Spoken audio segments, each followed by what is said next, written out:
ndodh shpesh që çiftet vinë në terapi dhe ne thjesht nuk e dim, pra ata nuk ja thon askujt. Ka vështirësitë e veta të njihesh online me dikë. Prezantimi, kjo Po. që ne quajmë shkesë, Po. duket sikur mundet të rikthehet prap në mod. Unë nuk do t'i them atij se çfarë dua, ai duhet ta di vetë çfarë dua unë. Ti nuk mund t'jesh terapistja ime nëse unë do zgjidhja një terapi në çift. Terapistja jote. Okej, pse jo? Është parë që edhe ka çuar deri në divorce, deri në ndarje, ndërhyrje të vazhdueshme të njerëzit të rriten dhe pritshmëritë ndryshojnë. Ti nuk ke të njëjtat pritshmëri që ke pasur kur ke qenë 20 vjeç. Nevoja duhet komunikuar gjithë jetën, sepse nevoja gjithashtu ndryshojnë pritshmëritë. Është shumë e nevojshme komunikimi i tyre. Tradhtia është thjesht pasojë e një shkëputje shumë më të hershme. E njerëzve që janë ndjerë shumë vetëm, dhe shumë të shkëputur dhe shumë të distancuar, shumë më herët se sa ky episodi të ndodhte. Kohë. Qëllon më shumë që çiftet bashkohen apo që Në fakt ka qelluar që të bashkohen.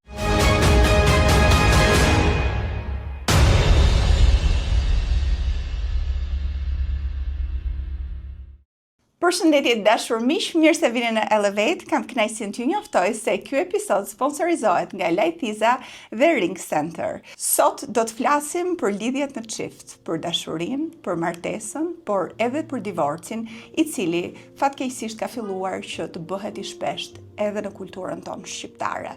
Sot kam ftuar psikologen Denisa Andreka, e cila është e specializuar për marrëdhëniet në çift. Përshëndetje Denisa. Përshëndetje Floriana. Është një mënyrë e re e të bërit këtë emision, do të thosha, gjithashtu edhe për t'i këshilluar shikuesit, për t'i dhënë një ide se si është dashuria në kohët e sotme, po edhe pse jo, për t'i dhënë edhe disa përgjigje të cilat ata mund t'i presin duke parë këtë emision. Është mirë që t'edukojmë edhe përmes emisioneve televizive. Faleminderit që je këtu. Faleminderit për ftesën. Atëherë, unë do doja që ta nisnim të flisnim pak për dashurinë. Për dashurinë, çfarë është dashuria? Si e përkufizoni ju si terapist? Tani unë do jap një përkufizim cili unë i besoj. Dashuria është një mekanizëm mbijetese. Ne nuk do jetonim dot pa tjetrin. Ne që kur lindim, jemi në kërkim të tjetrit, i cili na bën të ndihemi të sigurt. Është truri ynë është programuar për të kërkuar siguri, mbështetje, prezencë. Dhe njeriu nuk do jetonte gjatë, ose nuk do jetonte mirë, të paktën mirë dhe gjatë, nëse do ishte vetëm. Kështu që është përpjekja vazhdueshme për të kërkuar një bazë të sigurt, për të ndjerë të sigurt. Dakor, si ka evoluar në fakt në Shqipëri në kohë të ndryshme? Po themi brezat e më përparshëm dhe brezat e sotëm. Si e shikon ndryshimin? Tani, nëse i referohemi kulturalisht, është kërkuar gjithmonë një lloj stabiliteti ekonomik, stabilitet social, martesa është parë si një element që jep siguri njerëzve për të ardhmen,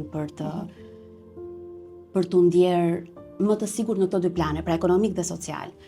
Gjithmonë dhe më shumë, sidomos sot, njerëzit orientohen drejt kërkimit të gjërave të cilët i bëjnë të ndihen gjithashtu të sigurt, pra dashurisë romantike, në kontekstin e të pasurit të dikujt i cili ju përgjigjet emocionalisht, i bën të ndihen jo vetëm, ndihen të lidhur, ndihen të parë, të dëgjuar, e duan dhe i do mbrapsht. Pra, në ditët e sotme flasim për një zhvendosje nga ajo që tradicionalisht kemi parë në kulturën tonë.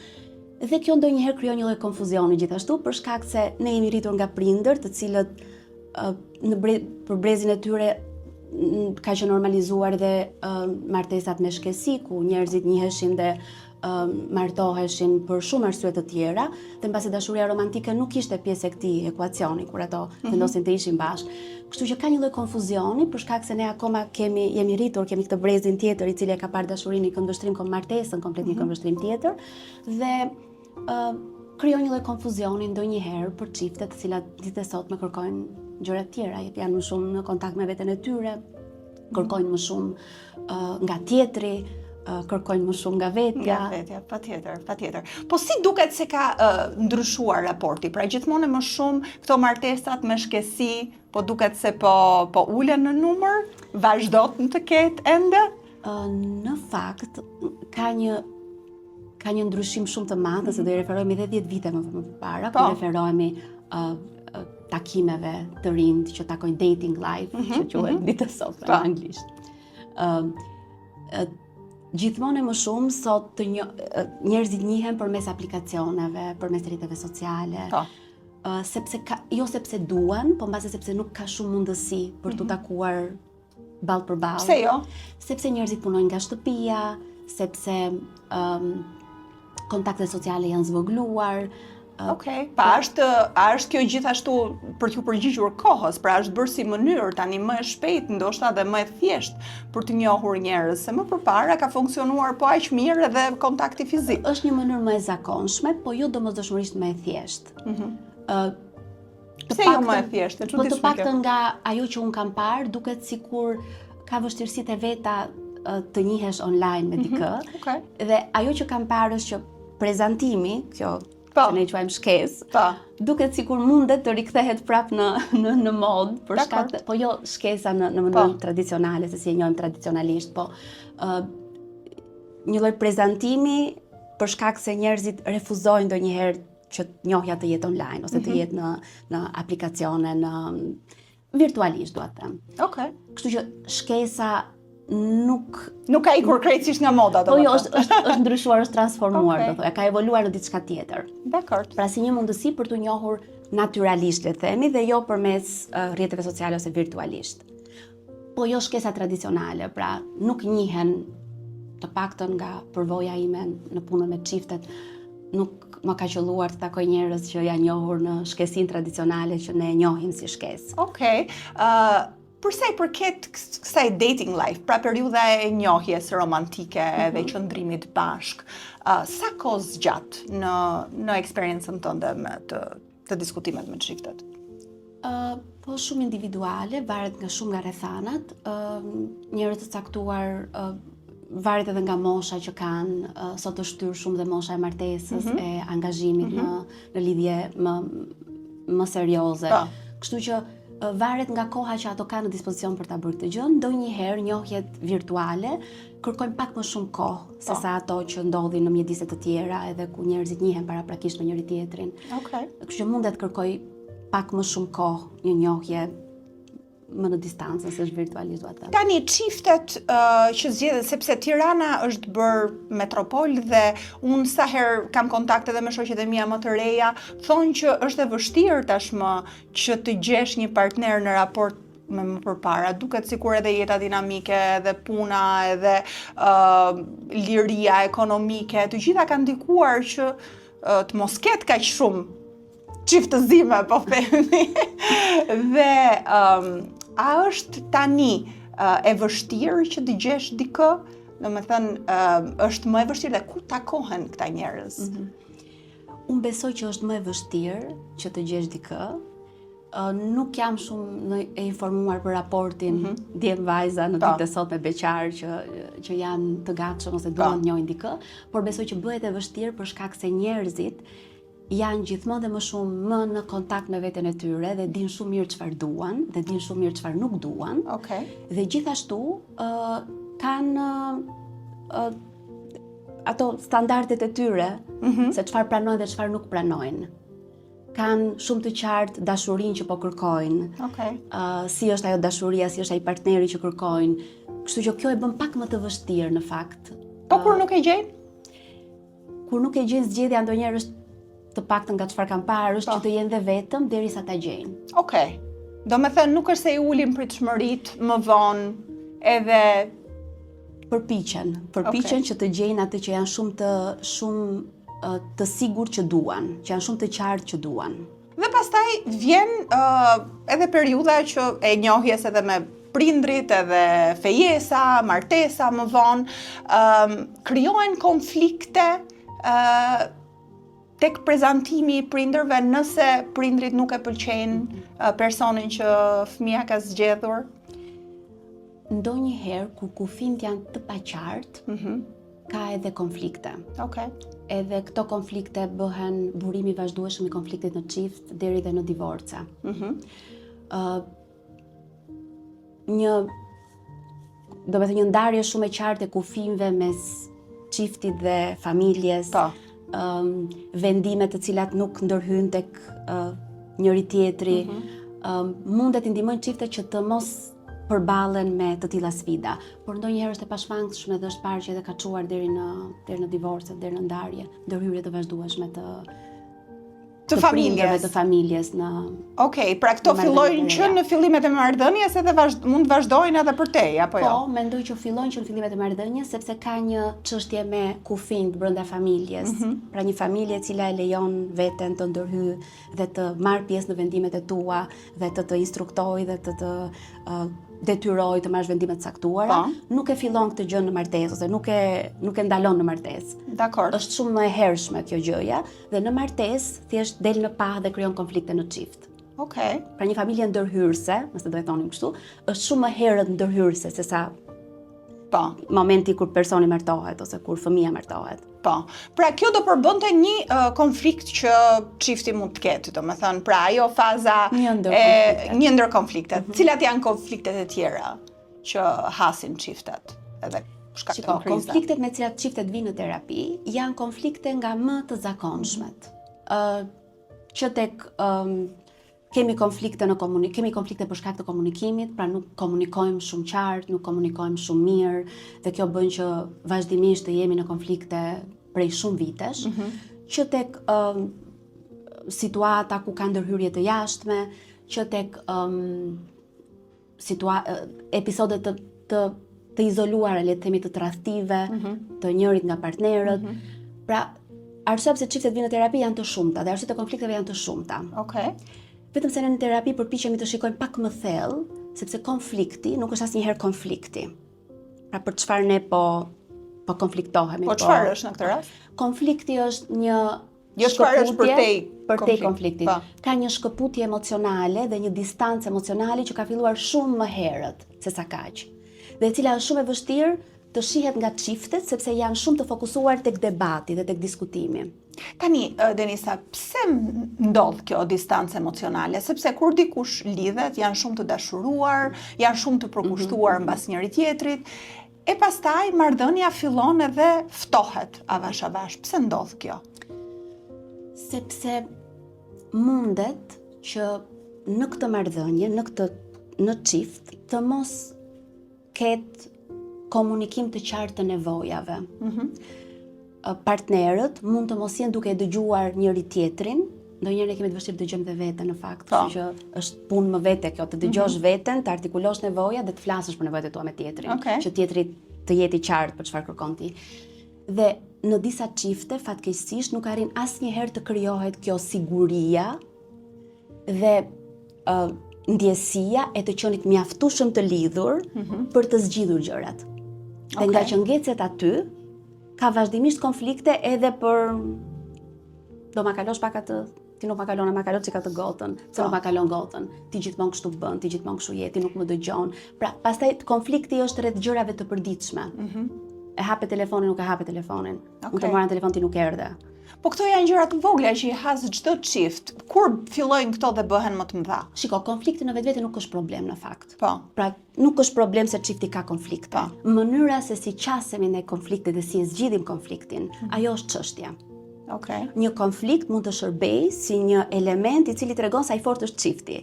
Pra, nëse ne të dy zgjidhim konfliktin mbi gotën, mbi telefonin, në një mënyrë shumë të shëndetshme, atë konflikti sa po shërbeu për të na lidhur më shumë. Dakor. Atëherë kush do ishte një mënyrë e shëndetshme për të zgjidhur konfliktet e vogla të përditshmërisë?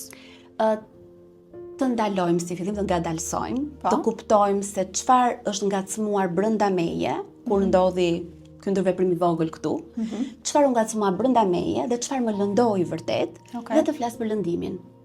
Dakor. Pra ti ta komunikosh që unë ndjeva kështu? Unë ndjeva mundësisht fjalime unë ndjeva, sepse fjalit kryesisht janë ti nuk e bëre këtë gjë. Ti më the mua, janë fjalit të cilat unë i përmend me qëllim për të thënë se sa sulmuese vinë. Dhe në momentin kur unë ndihem e sulmuar, e kam shumë të vështirë të të dëgjoj. Dhe ajo që do bëjmë mbrapsht është ose do të sulmojmë mbrapsht ose do mbrohem. Dhe ndonjëherë mbrohem duke ikur. Pra, mbyllem dhe iki. Dhe mënyra si ti do interpretosh ikjen time është indiferencë. Pra, unë jam shumë e mërzitur dhe ti ike u largove, pra ty nuk të interesoj unë. Dakor, e kuptoj. Kjo është një shembull i Po, thjeshtë. po, patjetër, edhe në fakt besoj që është një shembull që e hasin të gjithë. Po. Dhe varet pastaj nga mënyra se si e trajton më mbrapa. Gjithashtu mendoj që edhe toleranca ka të bëjë shumë. Pra nëse dikush është tolerant, i shikon si më pak të rëndësishme këto, edhe sheshohet pak më shumë konflikti. E di kur i shikojmë më pak të rëndësishme, kur ndihemi që në këtë marrëdhënie nevojat tona plotësohen. Dakor. Atëherë nuk është shumë e rëndësishme për ne të fokusohemi tek kjo shisha që ti nuk ma dhe sot, tek kjo gota ujë që nuk ma dhe sot. Tani ti po flet për nevojat. Unë po flas për Cilat nevojat. janë nevojat që përgjithsisht kanë partnerët në çift? Ne, si njerëz, jemi shumë bazik. Kemi nevojë të na duan, të na shohin, të na dëgjojnë, të na vlerësojnë dhe kaq, emocionalisht. Okej. Pra, nëse unë ndihem që partneri im më plotëson të gjitha këto nevoja, unë do bëja të gjën që ti the, nuk do shqetësohem shumë se nuk më hapi telefonin ose sepse nuk më dha të gotën e ujit. Okej. Por nëse ndihem që vazhdimisht ka nevoja të tilla të paplotësuara, unë do ngacmohem për çdo gjë e cila do ndodhi gjatë ditës, edhe çdo gjë mund të kthehet në një konflikt të madh. Okej. Atëherë, qasja e duhur për të zgjidhur këto konflikte, për shembull, do ishte që të caktohet edhe një moment ku t'jenë bashkë partnerët dhe t'i diskutojnë, të flasin qetë edhe hapur? Në fakt të bëjmë në terapi në çift. Okej. Se ndonjëherë, mbase do kalojmë të pyetjet tjera për terapinë në çift specifikisht, ndonjëherë çiftet kanë këtë keq kuptimin që do shkojmë te terapistët dhe terapistët do thotë kush ka të drejtë. Pra jam një i tretë i cili gjykon kush ka të drejtë. Terapia nuk është rreth të pasurit të drejtë ose jo. Unë nuk e di kush ka të drejtë. Madje nga një perspektivë terapeutike, unë mendoj që të dy kanë të drejtë, sepse të dy ndihen. Ose mund të ketë dhe dy të vërteta, secili ka të vërtetën e vet. Pikërisht janë dy të vërteta dhe të dy në fakt vuajnë, nga që e vërteta e tyre është shumë e dhimbshme ndonjëherë. Kështu që nuk ka të bëjë me kush ka të drejtë. Në terapi në çift përpiqemi shumë të kuptojmë se si mundet që të dëgjojnë njëri tjetrin dhe të dëgjojnë këtë dhimbjen, e cila është nën këtë diskutimin e pa duket si i parëndësishëm. Okej, pra, dhe në qoftë se sigurisht tek terapia pastaj kalohet kur konfliktet edhe zmadhohen, po pa kaluar, jo s'ka problem, po pa kaluar tek terapia, nëse dikush do ta zgjidhi vet, kush do ishte këshilla në këtë rast? Këshilla do të ishte të ngadalësosh, të marrësh pak kohë për të kuptuar, siç po thonim që parë, të kuptosh se çfarë të lëndoi vërtet dhe ta komunikosh në mënyrën më asertive të mundshme. Okej. Unë ndihem kështu, dhe pres nga ti që të bësh këtë.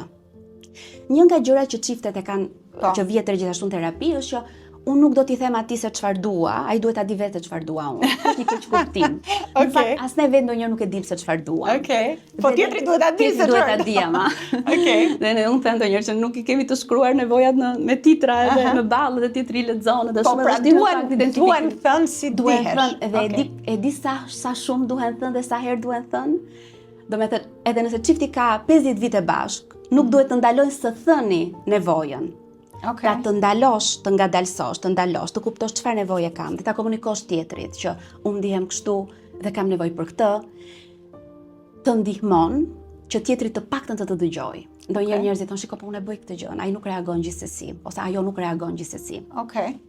Është e rëndësishme të artikulosh nevojën, të identifikosh nevojën dhe ta lësh atje. Gradualisht, kjo hap rrugë për të dëgjuarin dhe dëgjimi hap rrugë për një komunikim më të mirë. Dakor. Pra, nëse nis me një konflikt vogël, nëpërmjet kësaj mund ta neutralizosh këtë konflikt. Në qoftë se nuk e bën këtë gjë, kjo pastaj mund të zmadhohet dhe ndonjëherë çiftet i lën. Sepse po ta hapim tani këtë konfliktin, do na marr këtë kohën do bëhet më i madh, kështu që ta lën më mirë këtu.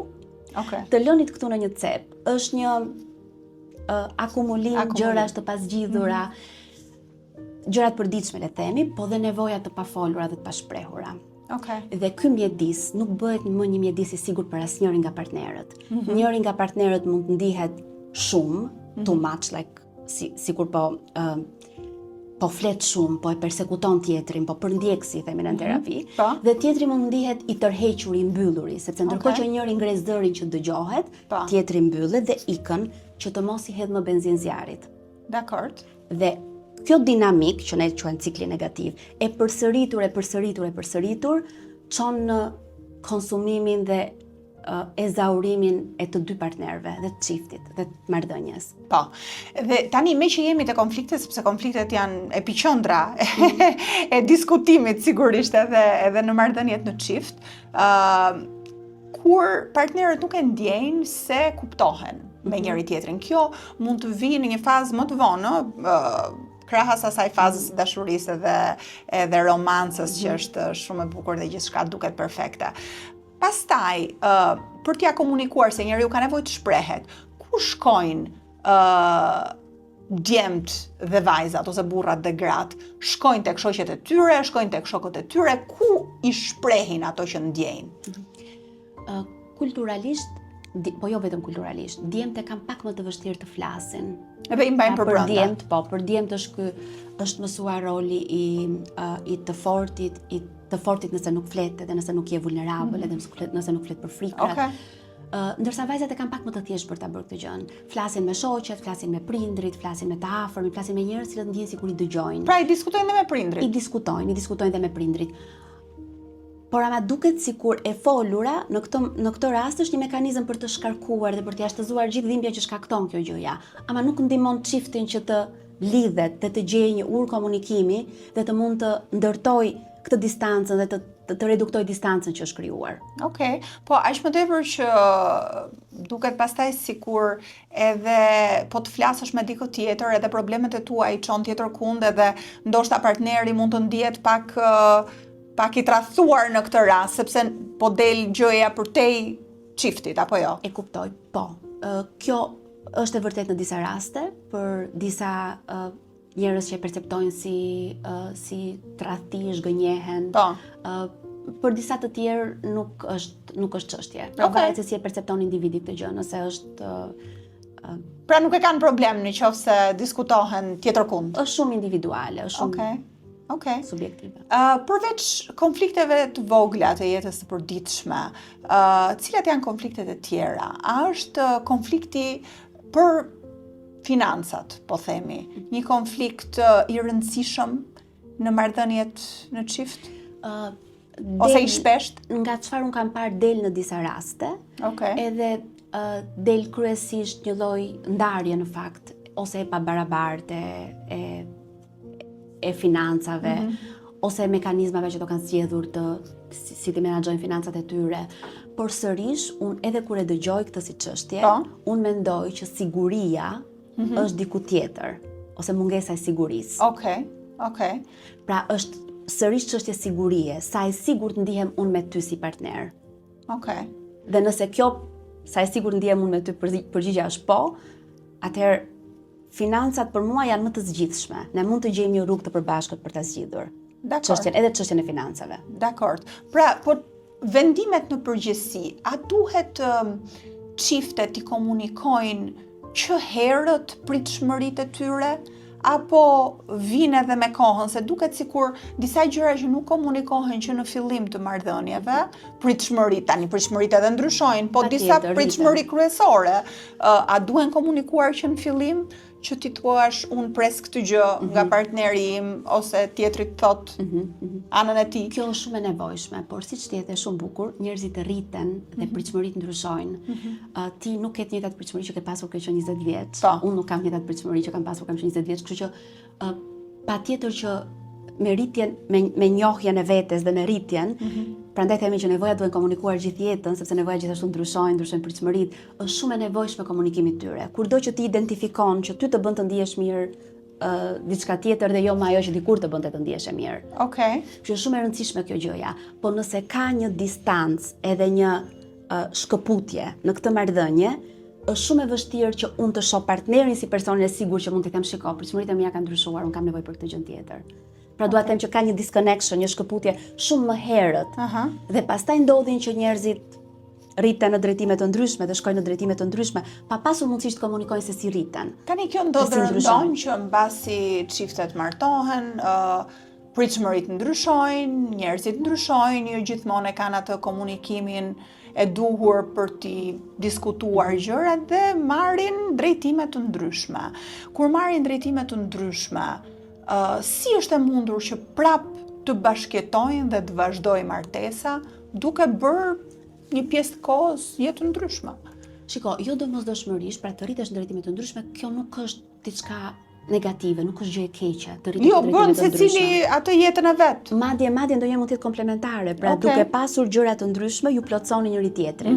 Është çështja se si lidheni dhe ku lidheni. Pra kjo Pra të duhet ta rriteni në gjesh drejtime. gjithmonë një fill lidhjeje. Patjetër ju jeni bashk, madje thonë që paradoksi i dashurisë është fakti që ti duke qenë përdore me të gjithë kohës, ndihesh aq e fuqishme sa të mund të ecësh në drejtimin tënd.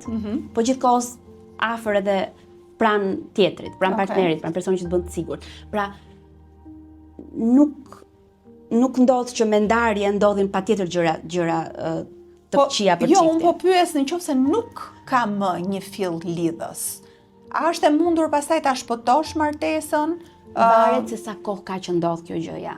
Ndonjëherë çiftet vinë në terapi pasi kjo distanca ka shumë vite që është krijuar dhe vinë për të thënë, okay, ta bëjmë dhe këtë hapin e fundit dhe ta kuptojmë a shpëtohet a nuk shpëtohet.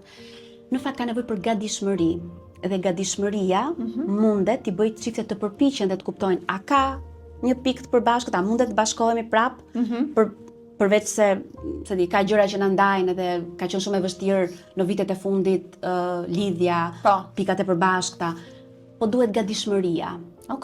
Pra, nëse çiftet vinë thjesht për të thënë, okay, erdhëm këtu tani ta mbyllim këtë gjë se nuk kam asnjë pikë përbashkët, kjo e bën pak vështirë. Po gatishmëria, nëse është si element, mund t'i bëjë çiftet që të përpiqen dhe të kuptojnë a ka më gjëra që i lidhin. Dakor. Një ndër konfliktet më të zakonshme që jemi mësuar dëgjojmë është edhe tradhtia. Tradhtia pastaj pse vjen? Vjen si derivati i mungesës komunikimit? Vjen si derivati i mungesës së komunikimit dhe shkëputjes për një kohë shumë të gjatë, shumë më herët se sa tradhtia të ndodhte. Pra çiftet ndonjëherë i referojnë tradhtisë si një moment traume, shkëputje është ne quajmë plag atashimi, një plag shumë e madhe në marrëdhënie. Mirë po, tradhtia është thjesht pasojë e një shkëputje shumë më të hershme. E njerëzve që janë ndjerë shumë vetëm dhe shumë të shkëputur dhe shumë të distancuar shumë më herët se sa ky episodi të ndodhte. Megjithatë thuhet se burrat dhe gratë tradhtojnë për arsye të ndryshme, sa e vërtetë është kjo? Unë ditë të them që njerëzit vuajnë për të njëjtat gjëra dhe nevojat janë universale.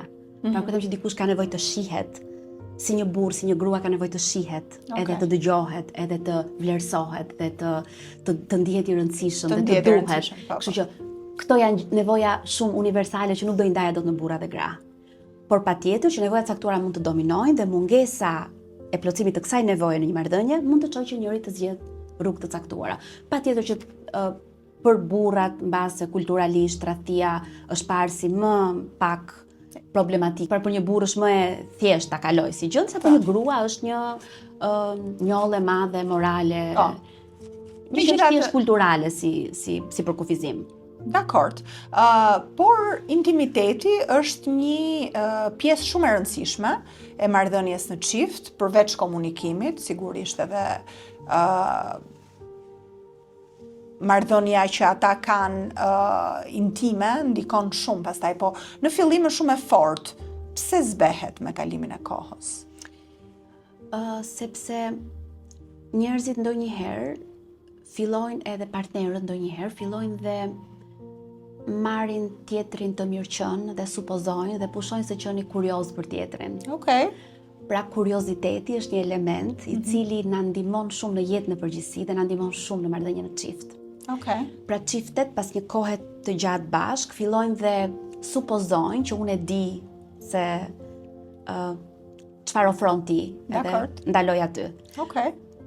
Pa u përpjekur të jem kurioz dhe të kuptoj çfarë mund zbuloj vazhdimisht nga ti, nga marrëdhënia, nga ajo që ne të dy kemi bashk. Kështu që e parë në këtë këndvështrim, implementimi i kuriozitetit si element do të na ndihmonte shumë. Gjithashtu edhe të qenit të qëllimt. Në shkuptim? Në kuptimin që me gjithë ritmin që ka jeta, është pak e vështirë të mendojmë që gjërat do vinë natyralisht dhe spontanisht. Në gjithë këto, ne po flisim që parë për se sa të strukturuar jemi bërë, si i kemi oraret edhe sa e shpejtë është jeta, ritmi i jetës.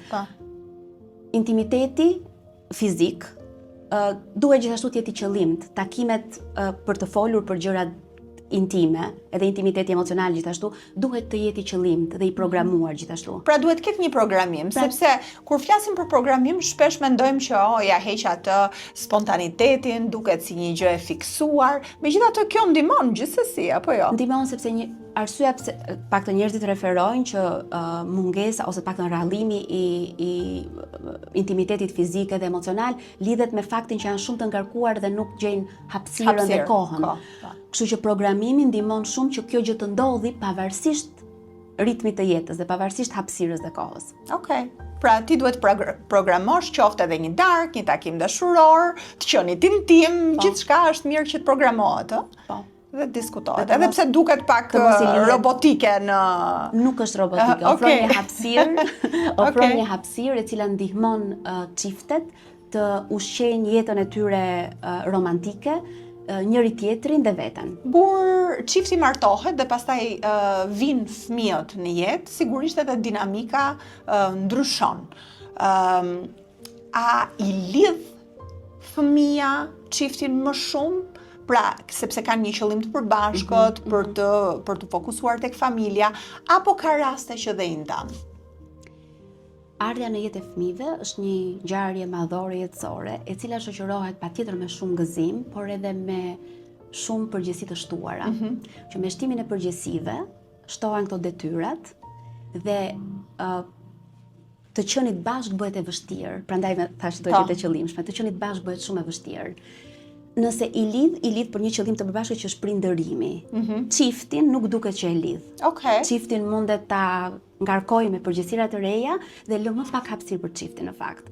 Kështu që do të thoja që nëse po flasim për çiftin, nuk ndihmon. Nëse po flasim për prindërimin, partnerët bëhen bashkë për të qenë afër edhe për të marrë përgjegjësitë prindërore. Megjithatë, duket se dhe kështu ndodh shpesh që fëmia merr prioritet dhe prindërimi merr prioritet dhe çifti pastaj mbetet në harres. Si mundet pastaj çiftet që ta zgjojnë atë dëshirën për njëri tjetrin dhe ta mbajnë aty ekzistente? Duke qenë të qëllimshëm edhe duke planifikuar kohën për njëri tjetrin, siç planifikojnë aktivitetet e fëmijëve.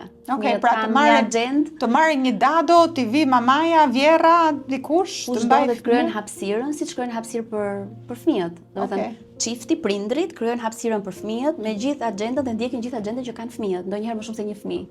Kështu që siç bëhet kjo gjëja për hir të rolit prindëror dhe përgjegjësisë prindërore që ne kemi, dhe shumë mirë që e bëjmë, patjetër që duhet bërë, duhet jemi aty për fëmijët, do duhet jemi aty edhe për njëri tjetrin, dhe kjo është shumë e rëndësishme, është jashtëzakonisht e rëndësishme. Madje nëse do ishte kështu si piramid, çifti është prioritet në familje, sepse është çifti ai që prindëron mirë, pastaj shkon mirë te fëmijët, mban familjen, mbështet familjen, që është shumë e rëndësishme që t'i kushtojnë kohë njëri tjetrit. Kohë të qëllimt dhe të programuar. Sa kohë do ishte e këshillueshme në këtë rast? Nuk ka një kohë specifike, po koha duhet jetë cilësore. Dakor, pra pa telefona dhe pa... Nëse koha do ishte secili duke parë telefonin, do ishte një kohë jo e shpenzuar për gjërat që çifti ka nevojë. Ne sugjerojmë shumë, terapistët sugjerojnë shumë bisedat e qëllimta që lidhen me intimitetin emocional, nëse po flasim për biseda, për këtë kohën bashkë. Jini kurioz për njëri tjetrin, përpiquni që të fokusoheni në biseda që lidhen me nevojat dhe frikrat. Vulnerabiliteti, të folurit për frikrat, na lidh më shumë, nuk na tregon u dobët. Sepse çiftit ndonjëherë kanë frikë që duke folur për një pjesë time e cila është shumë vulnerabël, duke folur për frikrat, do dukem më pak e fuqishme, i fuqishëm në sy të partnerit. Në fakt, intimiteti emocional është parë që lidhet shumë me intimitet më të lartë fizik gjithashtu. Që të qenit i hapur, të qenit vetja, të qenit aty me frikrat, me nevojat, me dëshirat, të ndihmon shumë të lidhesh edhe fizikisht gjithashtu. Dakor.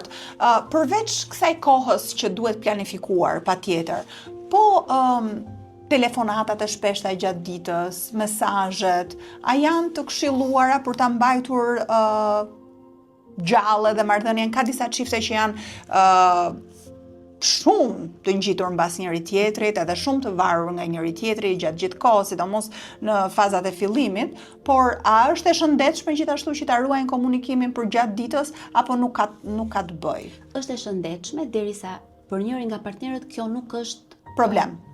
Pra kjo nuk është ndërhyrje, presion, nuk e përjeton si kontroll.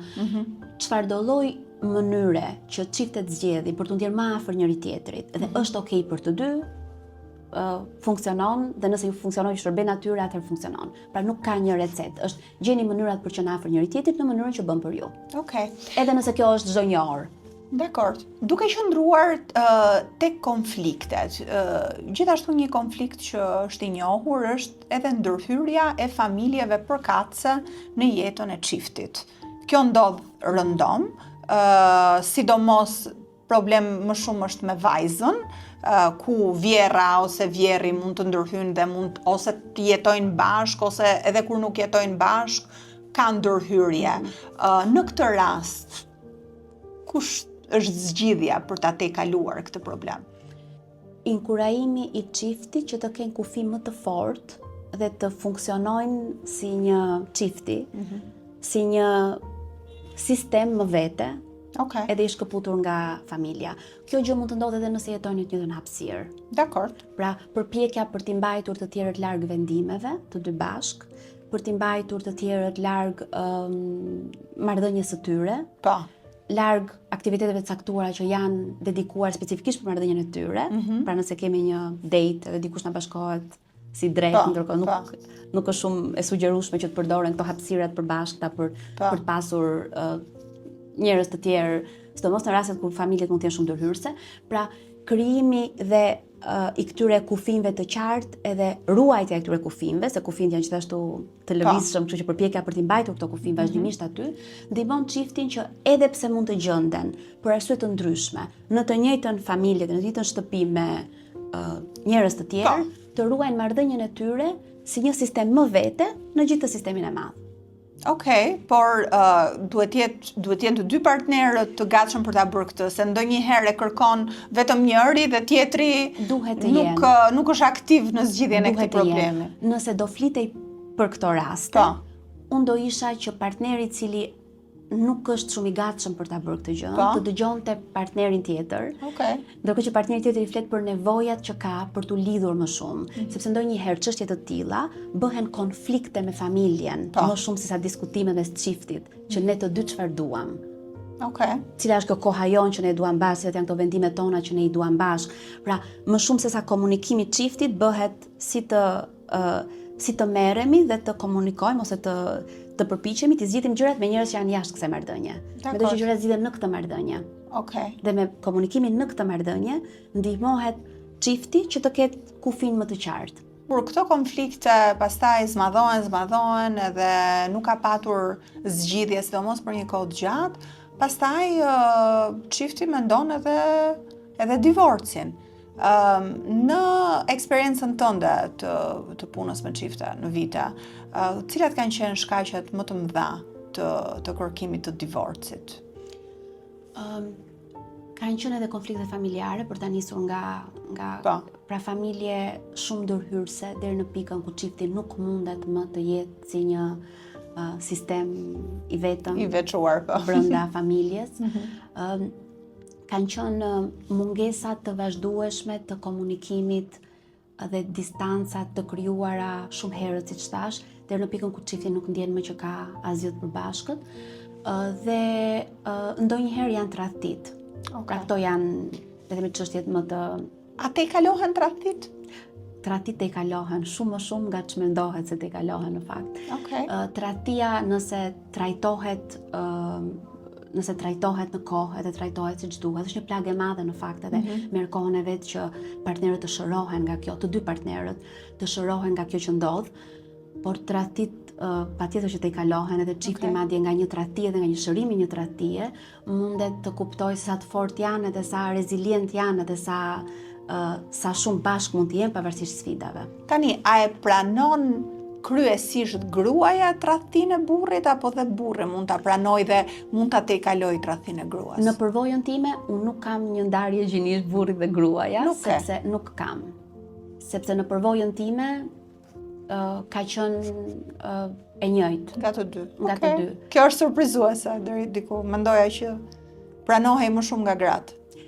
Mendoj që edhe këtu ka një element që nuk lidhet shumë me të pak terapia është një vend konfidencial patjetër edhe njerëzit janë shumë të gatshëm për ta trajtuar gjën, për të folur për mendoj që lidhet shumë edhe me si është marrëdhënia e çiftit përpara se të ndodhte kjo, sa të gatshëm janë, cilat janë gjërat që i mbajnë bashkë, pra sa akoma kanë mbetur gjërat forta që i mbajnë bashkë, që i ndihmojnë pastaj si element mbrojtës për t'i tejkaluar sfidat siç është tradhtia. Që lidhet shumë me marrëdhënien e tyre. Tani, a tejkalohet vetëm një tradhti apo tejkalohen edhe tradhti të një pasnjëshme? Nëse ka një lidhje mjaftueshëm të sigurt, aq sa ka mbetur me këtë lëndimin, se tradhtia është një episod në një timeline shumë të gjatë të jetës së çiftit, që nëse ka një lidhje aq të fortë, edhe gjëra që i mbajnë bashkë, lidhje emocionale e fortë, mund të tejkalohen pavarësisht se si ka qenë kjo. Tani, nëse bëjmë një krahasim, divorcet kanë ardhur gjithmonë më shumë në rritje. Ndërkohë që problemet besoj kanë qenë të vazhdueshme në kohë. Pse tani zgjedhin që të ndahen njerëzit në raport me më përpara? Se tani munden, dikur nuk mundeshin. Pse? Po sepse ishte kultura, ishte sistemi, ishte si shihej ndarja. Sot ndarja shihet si një zgjidhje në momentin kur nuk ka zgjidhje të tjera. Kështu që sot njerëzit e njohin, siç thash, më shumë veten edhe din shumë mirë se çfarë duan, din shumë mirë se çfarë tolerojnë, çfarë nuk tolerojnë. Dhe është ulur toleranca e pranimit të disa gjërave që dikur mbase prindrit tan, brezat e mëpërparshëm e kishin më të lehtë të mos merreshin. Të rinjt sot kërkojnë dashurinë romantike, kërkojnë që të ndihen, të plotësojnë gjitha këto nevoja që ne folëm, dhe nëse nuk janë të plotësuara, kanë shumë të lehtë të thonë që kjo nuk është marrëdhënia që është për mua, nuk bën për mua kjo marrëdhënia. Nëse nuk riparohet ose nëse nuk ka hapësirë për të ndryshuar gjërat. Tani flasim edhe pak për eksperiencën tënde, për terapinë në çift në përgjithësi. Terapia në çift është diçka që sigurisht gjithkush e ka dëgjuar, po e ka mbajtur si larg nga kultura shqiptare. Ka filluar kjo që të jetë e pranueshme për këtu, pra a vjen një çift me dëshirë që të bëjë terapi edhe për ta shpërtuar marrëdhënien, ose jo, ose për të zgjedhur për të ndarë, dhe kur vin? A vin përpara një divorci? Vin pas një tradhtie? Kur vin më shpesh? Ato vinë kur vuajnë shumë, edhe kur gjëja bëhet e pa durueshme më për të dy partnerët. Pra çiftet e shohin si zgjidhje. E shohin shumë më shumë si zgjidhje se sa ç'mendohet.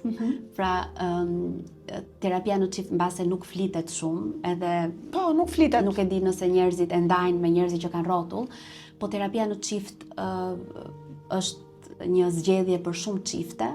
Si funksionon? Domethënë sa shpesh vjen çifti? Ka një frekuencë një herë në javë. Dhe një protokoll, le të themi minimal i trajtimit në çift është 4 muaj. Me një frekuencë një herë në javë. Dakord. Terapia në përgjithësi dhe terapia individuale ka një element të rëndësishëm që është konfidencialiteti. Kështu që jo vetëm kontenti i seancës, përmbajtja e seancës, por edhe fakti që dikush vjen në terapi, unë jam e detyruar me ligj që ta mbaj konfidenciale. Kështu që është shumë e rëndësishme, është një element shumë i rëndësishëm i terapisë. Dhe njerëzit si duket e pëlqejnë këtë gjë. Kanë nevojë patjetër. Kanë nevojë ta nxjerrin diçka që nuk do diskutohet më. Patjetër kanë nevojë të flasin në vende të sigurta ku është e vështirë, gjërat caktore janë vështira për të folur përveç se me njëri tjetrin, që e gjejnë si vend ku mund të flasin për diçka pak më të vështirë, dhe gjithashtu e gjejnë si një vend profesional që do t'i ndihmonte drejt zgjidhjes. Sepse me njëri tjetrin ndonjëherë mbeten në këtë ciklin negativ dhe është shumë e vështirë të dalin nga ky cikli. Po për ta kuptuar pak më mirë, edhe për ata që na shohin edhe ta kenë një ide se si funksionon, vjen çifti tek ti në këtë rast, dhe secili ka hapësirën e vet për të folur dhe ti I dëgjon apo jo. Kështu funksionon? Po. Në fakt, protokollet e ndërhyrjes kanë ato teknikat e veta se si orientohen. Sigurohemi që gjatë një seance çifti me rotacion të flasë secili, në fillim fare përpiqemi të kuptojmë pak si komunikojnë, si shkon përpiqemi të kuptojmë për shembull zënkën e fundit që kanë pasur. A flasin mes tyre apo flasin me ty? Flasin si fillim me mua, dhe pastaj kemi teknika të caktuara që ne duhet t'i inkurajojmë të flasin mes tyre në një mënyrë e cila është e shëndetshme dhe do ndihmonte ato të identifikonin ciklin negativ jashtë seancës dhe të komunikonin në një mënyrë që do t'i çonte drejt zgjidhjes dhe jo drejt të njëjtit cikël. Dakor. Interesante është që nëse pra mësojnë një mënyrë tjetër. Mësojnë një mënyrë tjetër, sepse nëse ne do sillim një konflikt, i cili ka ndodhur edhe para 2 viteve. Do e sillim në seancë, çiftet mundet të konfliktohen po njësoj nëse konflikti sillet aty. Pra, dhe njerëzit nuk e kuptojnë si ngecen në një cikël dhe kanë të vështirë. Jo vetëm, nuk po flas vetëm edhe unë, edhe ti, se si ngecemi dhe mundet të sjellim të njëjtin konflikt dhe ta trajtojmë po njësoj. Dakor. Kështu që dalja nga ky cikli, identifikimi i këtij cikli, dalja nga ky cikli dhe të mësuarit, të folurit për çfarë ndodh në atë që duket, është shumë e rëndësishme. Në mënyrë që konflikti të marrë një drejtim tjetër dhe çifti ta zgjidh dhe të ndjen më të lidhur pas konfliktit dhe jo të eskalojë në një zënk të madh, në një burim të vazhdueshëm konflikti. Një seancë sa kohë zgjat? Një seancë është 50 minuta. 50 minuta. Tani zëre se fillon seancat e terapisë në çifti. Janë të dy të gatshëm që të jenë aty apo njëri vjen me zor edhe tjetri është më i predispozuar që të marrë pjesë? Një nga gjërat, të cilat unë kam shumë të rëndësishme ta kuptoj përpara se të takoj një çift, është nëse të dy duan të vinë. Pra të dy të gatshëm të vinë. Dakor. Sepse nëse dikush ka ardhur aty se partneri e ka marr, është pak e vështirë të ketë gatishmëri në proces dhe të jetë i gatshëm për të zgjidhur gjërat. Dakor. Pra kur themi që është një punë ciklike mes të dyve për të zgjidhur gjërat të cilat kanë vite që i mbajnë mbi shpatull dhe ju rëndojnë në fakt, kërkon një punë dhe gatishmëri të vazhdueshme, jo vetëm 50 minuta në seancë, është një punë gjatë javës që do bëhet, është një përpjekje vazhdueshme për të kuptuar si po shkoj te cikli negativ i zakonshëm dhe si mund të ridrejtohem në një bisedë më të... Pra, kërkon një lloj gatishmërie dhe nëse unë kam ardhur aty se më ka marrë partneri dhe unë nuk mendoj që ka një problem për të zgjidhur, kjo më bën shumë pak të gatshme dhe e bën terapinë jo efektive pastaj. Po mirë, tani nëse të dy janë të gatshëm që të vinë, një pjesë e madhe e punës është bërë. Në fakt po, unë mendoj që fakti që njerëzit vinë aty, vetëm ardha aty tregon që ata janë shumë të gatshëm për ta zgjidhur gjën. Po. Dhe kjo është një tregues. Po mirë, po jo gjithmonë njerëzit janë kaq të gatshëm. Po nëse janë të gatshme bën të vështirë punën me veten dhe terapia është shumë punë me veten. Punë me veten dhe me tjetrin. Pra, e rëndësishme është që ta identifikosh që ka një problem. Po. Dhe që duhet t'i gjesh një zgjidhje këtij problemi. Dhe kur je me këtë ide, pastaj seancat funksionojnë mirë. Dakor, zëre se fillojnë seancat. Ndërkohë bëhen 2-3 seanca, si ndryshon marrëdhënia pastaj në çift? E shikon të ndryshojë dhe të përmirësohet? Unë e shikoj të ndryshojë dhe të përmirësohet. E shikoj në gjëra shumë të vogla, e shikoj në ndryshime shumë të mëdha, edhe për shembull, kjo është e rëndësishme në mënyrën se si kanë menaxhuar dhe drejtuar konflikte gjatë javës, në mënyrën se si kanë shmangur eskalimet zakonshme që ndodhin, në mënyrën se si ka ditë, javë, muaj të qetë, në mënyrën se si ato ndjehen më të afërt me njëri tjetrin. Pra, se si mund të flasin për ca gjëra shumë të vështira, se si në terapi bëjmë biseda të cilat sipas tyre nuk kanë mundur t'i bëjnë ndonjëherë jashtë terapisë. Pra, në këto element tregohet se sa shumë çifti po punon drejt afërsisë emocionale dhe sa më të sigurt me kalimin e kohës janë me njëri tjetrin. Okej. Tani kur mbarojnë këto seanca, çfarë ndodh? A bashkohet çifti? A qëllon që dhe ndahet, pra nuk gjejnë pikat përbashkëta, apo vazhdojnë seancat? Ndonjëherë ndodh që terapia në fakt na shërben për t'u qartësuar dhe për të kuptuar. Ndonjëherë çiftet edhe ndahen dhe kuptojnë që do duhet të rahemi, nuk kemi më gjëra të cilat na lidhin dhe na bëjnë që të punojmë për këtë marrëdhënie. Në këtë rast, indikon ti në...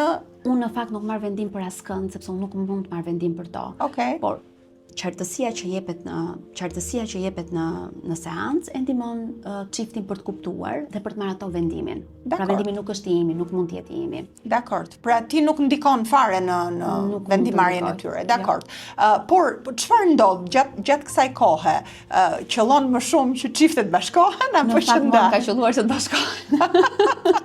Dakord. Më ka qelluar se do i referohem vetëm përvojës klinike, sepse mendoj që fakti që vinë aty janë në përpjekje për të qenë me njëri tjetrin. Po. Domethënë kam parë çifte të punojnë shumë me njëri tjetrin edhe të jenë në një vend të mirë. Jo vetëm nga aty ku filluam terapin, por edhe siç ka qenë më përpara në vite. Pra të jenë shumë afër njëri tjetrit, edhe kjo i ndihmon të lidhen më shumë edhe të kenë një marrëdhënie më cilësore, të jenë ato më mirë vetë dhe të jetë çifti më mirë dhe marrëdhënia më mirë. Tani këta çifte që vinë, a janë çifte të rinj apo janë dhe çifte më në moshë? Në fakt çiftet që vinë në terapi janë çifte të gjitha moshave, janë çifte të martuara, çifte që nuk janë ende të martuara, kështu që nuk ka një nuk ka një ndarje specifike të çifteve që vinë në terapi. A vazhdojnë terapin përtej 4 muajve? E vazhdojnë terapin përtej 4 muajve. 4 muaj është një protokoll minimal. Çiftet mund të kenë qenë në konflikte dhe në një marrëdhënie disfunksionale për një kohë shumë të gjatë. Dhe është pak e vështirë që për 4 muaj të përmirësosh dhe të punosh me të gjitha gjërat që kanë dashur vite që të ndërtohen. Kështu ndonjëherë në shumicën e rasteve shkon më shumë se sa 4 muaj. Dhe unë mendoj që kjo është koha në fakt që u shërben çifteve, që në një proces shumë të ngadalë të përpiqen të rivendosin disa gjëra mes njëri tjetrit që do i ndihmojnë në të ardhmen për pasur të marrëdhënie cilësore. Dakord. Dhe është interesant sepse po diskutonim përpara kësaj bisede që ndodh shpesh që çiftet vinë në terapi dhe ne thjesht nuk e dim, pra ata nuk ja thon askujt që janë duke shkuar në terapi, e mbajnë konfidenciale këtë gjë, dhe gjithashtu terapistët po thoshe në këtë rastin tënd që nuk janë të lejuar as ti përshëndesin nëse i shohin edhe pra që mos ketë cënim të konfidencialitetit. Kjo në fakt është parimi i konfidencialitetit edhe shumë i rëndësishëm në terapi, si në terapi individuale. Po, më duket pak e çuditshme këtu në Shqipëri ku njerëzit njihen edhe vendi është më i vogël edhe është interesant kjo. Kjo është një mënyrë, pra përpjekja për të mos pasur asnjë lloj kontakti, asnjë lloj komunikimi, ndihmon që çiftet të ndihen të paprekur në këtë pjesën e konfidencialitetit dhe privatësisë. Kështu që përveç se përveç se seanca, siç thamë, edhe fakti që edhe nëse ka një lloj kontakti të jashtëm, çfarë do të thënë kontakti i jashtëm? Minimizohet duke mos e parë dikë që në terapi. Si në terapi individuale ashtu edhe në çift, në fakt është parimi i përgjithshëm i psikologëve dhe i terapisë.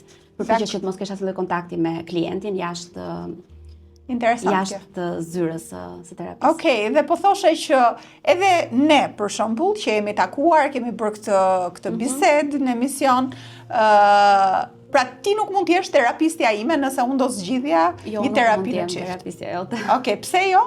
Sepse nuk mund të ketë marrëdhënie të mbivendosura. Në momentin kur jemi takuar në këtë kontekst, kemi një marrëdhënie, dhe nëse ti do vije në terapi, do ishte mbivendosja e kësaj marrëdhënie dhe nuk do ishte mjedis mjaftueshëm i sigurt për ty, sepse ti më njeh në këtë kontekst, që ti të mund të ndihesh mjaftueshëm e sigurt dhe e qetë që të mund të ndahet të gjitha gjërat që ti ke nevojë të ndash terapi. Pra terapia është një vend supozohet të jetë një vend i sigurt edhe i konfidencial edhe privat, njerëzit ndajnë gjëra intime, gjëra shumë të vështira dhe marrëdhënia me terapistin duhet të jetë ekskluzivisht vetëm kjo.